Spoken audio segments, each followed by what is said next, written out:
Halo semuanya, selamat datang di channel Nesren. Gue Jian Fajrin akan memberikan tips agar kalian terhindar dari panggilan spam dan juga penipuan digital. Seperti apa caranya? Yuk kita tonton selengkapnya. Tips yang akan gue berikan ini dari Truecaller yang dimana mencatat pada tahun 2020 dalam sebulan ada panggilan spam dalam satu nomor 18 kali. Bayangkan.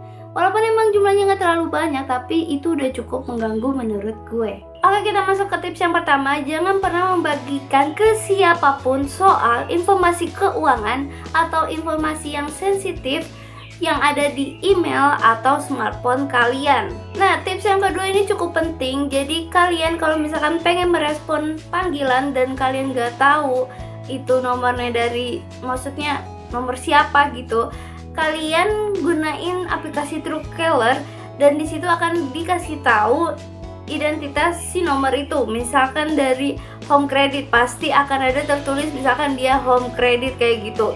Jadi kalian bisa menyiapkan mau terima atau enggaknya. Tapi kalau misalkan kalian nggak punya aplikasi Truecaller, kalian mungkin bisa mengecek nomor tersebut yang udah di telepon itu ke truecaller.com dan cari aja, asalkan kalian login dengan nomor kalian.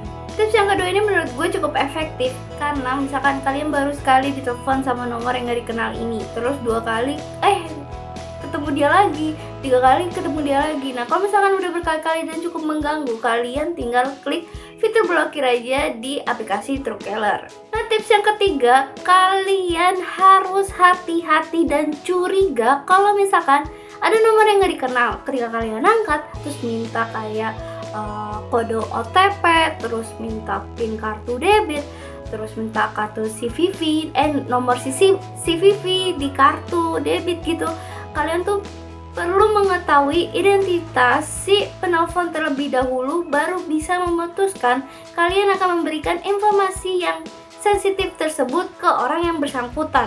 Kalau misalkan dia terlihat gak meyakinkan atau terlihat kayak juga mengulur-ngulur, maju mundur, kayak ada kalimat yang menjanggal, lebih baik jangan. Tips yang keempat ialah jangan mudah percaya untuk menginstal aplikasi di smartphone kalian, karena ada aplikasi yang tujuannya untuk mengambil data yang ada di smartphone. Tips yang kelima ialah kalian kalau misalkan dapat email atau SMS yang isinya link, kalian tuh harus hati-hati, jangan langsung mengklik link tersebut. Perhatikan keasliannya. Kalau misalkan kalian suka buka link Shopee kayak gimana, terus pas di SMS beda, lebih baik jangan dibuka sama sekali, karena kalau misalkan kalian buka, data pribadi kalian bisa keambil hanya dengan sekali klik aja. Tips yang keenam, ketika kalian ingin melakukan pembayaran dengan transaksi digital, pastikan kalian mengecek terlebih dahulu kredibilitas dan reputasi merchant. Menyambung tips yang keenam, tapi ini tips yang ketujuh. Jadi kalau misalkan kalian melakukan pembayaran transaksi digital nih, kalian jangan menggunakan wifi publik, tapi kalian gunakan kuota data kalian aja sendiri. Lebih baik seperti itu, karena kalau misalkan kalian menggunakan wifi publik, gampang banget datanya untuk diretas. Nah, kita masuk ke tips yang terakhir, yaitu tips 8. Kalau misalkan kalian menggunakan komputer umum atau misalkan kalian ada di warnet dan melakukan pembayaran, lebih baik mengklik kayak misalkan PIN atau password itu menggunakan keyboard virtual, jangan ke keyboard yang fisik. Karena kalau misalkan kalian menggunakan keyboard fisik, kita nggak tahu komputer itu ada perangkat lunak yang namanya keylogger. Kalau misalkan udah ada itu, jadi apapun yang kalian ketik pasti akan tercatat. Untuk mencegah yang tips yang ke-8 itu, kalau misalkan kalian emang bener-bener gak tahu nih, udah terlanjur, kalian bisa mencegahnya dengan mengubah password atau PIN secara berkala. Oke, itu aja 8 tips untuk mencegah panggilan spam dan penipuan digital dari Truecaller. Semoga tips ini bermanfaat untuk kalian semua.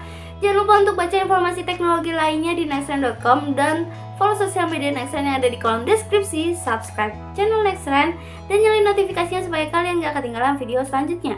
Gue Jian Fajrin, bye!